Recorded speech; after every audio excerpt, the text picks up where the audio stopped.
bulletin sur Fraternité FM.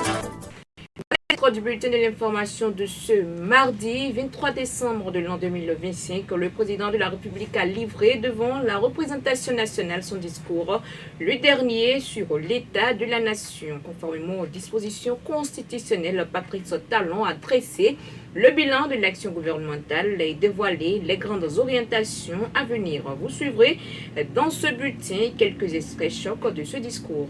Puis, Noël approche et les boutiques et marchés sont aux couleurs de la fête. Les parents s'activent pour le choix et l'achat des jouets qui feront briller les yeux de leurs enfants. Le constat de la rédaction à suivre dans un instant. À suivre également d'autres nouvelles informations africaines.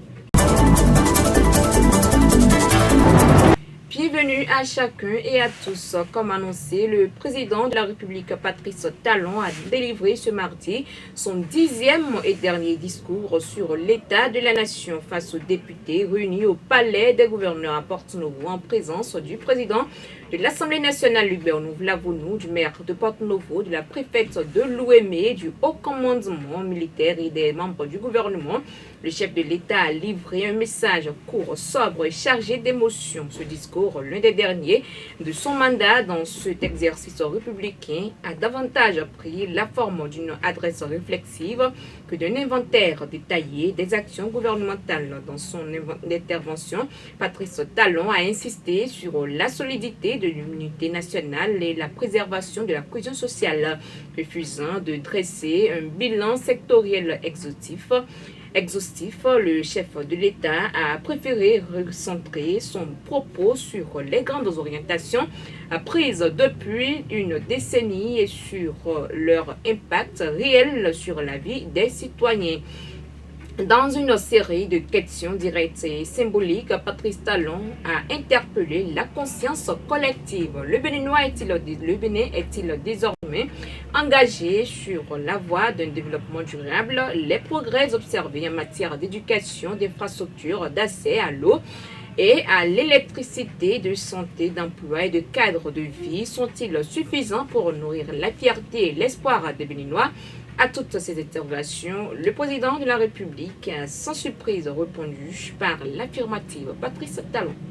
Depuis bientôt 10 ans, le Bénin a entamé sa mutation et les signes de notre progrès sont visibles par tous.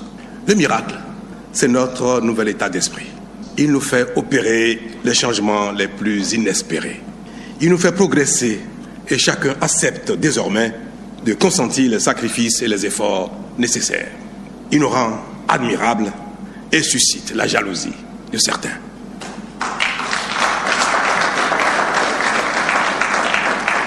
Ce nouvel état d'esprit est le résultat du courage dont a fait preuve l'ensemble des responsables politiques en charge de notre commun destin depuis bientôt 10 ans. Par ce courage, des réformes pertinentes jadis inespérées ont été opérées dans tous les domaines et ont été, peu à peu, appropriées par chacun pour devenir le fer de lance de nos prouesses. Diriger la nation béninoise ne doit plus être perçu comme un droit, mais plutôt comme un devoir qui requiert de la disponibilité, de la vision, de la compétence et de l'abnégation. C'est pourquoi, de plus en plus, la démocratie se définit essentiellement chez nous au Bénin comme un facteur de développement et de promotion du bien-être citoyen. Elle n'est plus un prétexte de pagaille, de corruption et d'impunité. Au Bénin, désormais, il ne suffit plus d'être un harangueur de foule, un vendeur d'illusions proclamé acteur politique pour s'emparer de notre destin commun sans autre projet que celui d'en jouir tout seul avec ses partisans.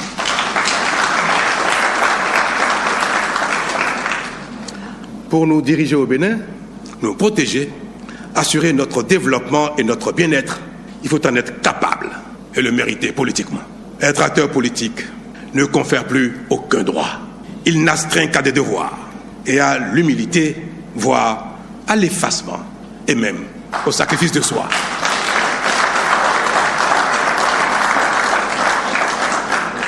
Nous sommes désormais une grande nation qui se construit jour après jour et notre modèle sociopolitique est en pleine mutation pour asseoir et renforcer notre dynamique de développement. Et comme il fallait s'y attendre, le président de la République est revenu sur le coup d'État manqué du 7 décembre dernier. Il a souligné que malgré la gravité de l'événement, la République est restée debout. Le chef de l'État a insisté sur la détermination des autorités et la solidité de l'État face à cette tentative de déstabilisation, affirmant que le pays n'a jamais manqué ni de conviction ni de fermeté. Sous les ovations du Parlement, Patrice Talon a rendu un hommage solennel à la mémoire des victimes tombées lors de cette attaque et a présenté au nom de la nation ses sincères condoléances aux familles endeuillées. Il a ensuite exprimé sa profonde reconnaissance à l'ensemble des forces de défense et de sécurité. C'est en cela que je voudrais, Monsieur le Président, Mesdames et Messieurs les députés, saluer et rendre hommage à l'ensemble des forces de défense et de sécurité de notre pays. Pour leur bravoure, leur loyauté à la République face à l'attaque perpétuée le dimanche 7 décembre 2025 contre la nation béninoise par des marginaux insensés, manipulés par quelques compatriotes en quête de privilèges perdus, ainsi que certaines autorités politiques et militaires étrangères. Je salue la mémoire de ceux d'entre nous qui y ont perdu la vie et adresse à leurs familles et proches, au nom du peuple béninois tout entier, nos sincères condoléances. Aussi, voudrais-je, en mon nom personnel et au nom de la nation tout entière, exprimer notre fierté et notre reconnaissance à l'égard de tous les corps d'armée, toutes les garnisons du territoire, tout le commandement militaire, la police républicaine et son commandement, qui tous, sans aucune défection, se sont mobilisés spontanément et immédiatement pour défendre la patrie, refusant de prêter main forte aux assaillants et se mettant à la disposition de l'État. Quant à ceux d'entre nous qui restent désespérément accrochés à notre passé révolu ou qui peinent à s'arrimer à la dynamique en cours, je prie le ciel de leur accorder la clairvoyance, l'altruisme et l'humilité nécessaires à leur ralliement afin que leur frustration, justifiée ou non, cesse de nous diviser. Car notre Bénin commun restera éternellement notre maison commune. Nos divergences ou insatisfactions, dès temps présent, ne doivent en aucun cas compromettre l'intégrité de la nation et son avenir. Les élus, mal aimés d'aujourd'hui, passeront. Et ceux de demain ne manqueront pas de corriger les erreurs commises et de remédier aux insuffisances. Que chaque citoyen béninois accepte donc de venir boucher de ses doigts les trous de la jarre trouée afin qu'elle abonde de richesses pour nos enfants et petits-enfants. C'est bien le symbole de ces lieux, Monsieur le Président. Je l'annonçais, un titre voiture télécommandée, jeux de construction et piano pour enfants occupe les stands de vente à l'approche des fêtes de fin d'année. Avec des prix variés qui attirent de nombreux clients, Christian Tovio est vendeur de jouets. Il propose plusieurs catégories de jouets à la clientèle afin de répondre à leurs besoins. Parmi les articles figurent des jouets de construction de voitures télécommandées, des guitares et des pianos pour enfants. Il précise que le prix des articles varie mais reste abordable. Mais l'achat n'est pas toujours aisé pour les clients en raison de la morosité économique.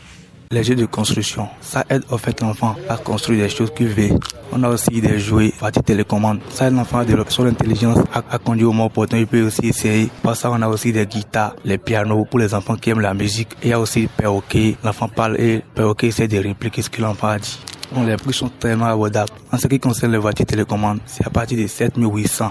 Les perroquets sont à 5 000. Les jeux de construction aussi, à partir de 2 800. Ainsi de suite. Déjà, le début, les clients viennent, mais à un moment donné, il y a une chute. Je comprends que c'est parce qu'ils ont déjà pris les congés. Les clients viennent, ils sortent, mais pas tout le monde. Bon, les prix sont toujours les mêmes. Bon, nous vous sollicitons des sorties massivement pour venir acheter.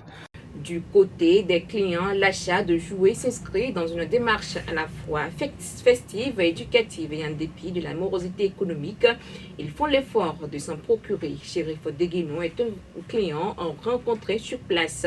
La fête de fin d'année est un moment idéal pour récompenser les efforts scolaires et semer la joie au sein de la famille. suis venu acheter des cadeaux, des jeux éducatifs. Et non seulement ça, et mon garçon il a voulu porter un costume que je suis venu voir aussi pour acheter. Les prix par rapport à l'année dernière, bon, je ne sais pas, hein, c'est pratiquement les mêmes choses, n'est-ce pas? Ouais. En plus, je ne sais pas pour d'autres endroits, mais ici c'est la maison. Mais pour moi, je ne vais pas chercher loin. Quand j'ai besoin de quelque chose pour mes enfants, peu importe ce dont j'ai besoin, je viens ici tout de suite en même temps et voilà, je suis servi. Donc je ne vais pas ailleurs pour chercher à savoir c'est le prix, la différence des prix et tout ça. Je ne cherche pas ça. Non, pas seulement pour la fête. Pas seulement la fête. La fête, c'est spécial. On fait comme tout le monde. Il faut faire plaisir aux enfants. Mais en même temps aussi, il y a des moments où vraiment quand mon garçon il travaille bien, ça me tente de lui faire juste plaisir. Un petit truc, voilà, qui ne va pas peut-être me coûter forcément cher. Voilà, juste le faire plaisir, l'encourager. Bonne fête.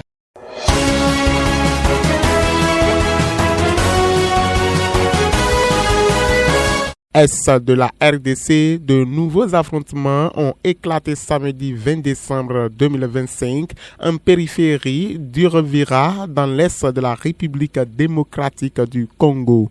Ils opposeraient de nouveau des éléments de la FCM 23 à des combattants Wazalando alliés aux autorités de Kinshasa. Ces combattants interviennent alors que le groupe armé soutenu par Kigali avait annoncé avoir entamé le retrait de ses troupes de la ville sous la pression des États-Unis. Ce lundi 22 décembre, la tension est de nouveau montée d'un cran. Pendant ce temps, au Nigeria, la brouille diplomatique entre les États-Unis est largement résolue, à en croire le ministre nigérian de l'information Mohamed Idriss, qui évoque un engagement ferme et respectueux des deux parties. Selon Donald Trump, le pays était le théâtre de violences contre les chrétiens.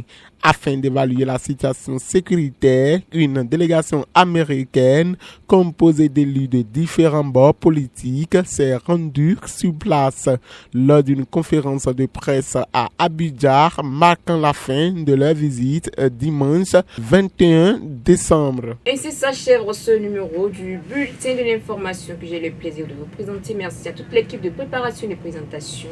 D'ici là, portez-vous bien.